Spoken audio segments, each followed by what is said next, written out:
Tushda gulqand ko'rishning ta'birlari.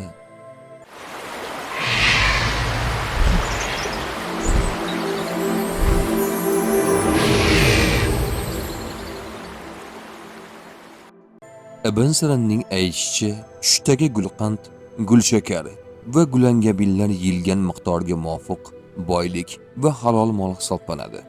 Tushida gulqand va gulangabidan yeganini ko'rsa, agar boy bo'lsa, moli ziyoda bo'lishini, bemor bo'lsa, shifo topishini, g'amgin bo'lsa, shod bo'lishini, qarzdor bo'lsa, qarzidan qutulishini bildiradi.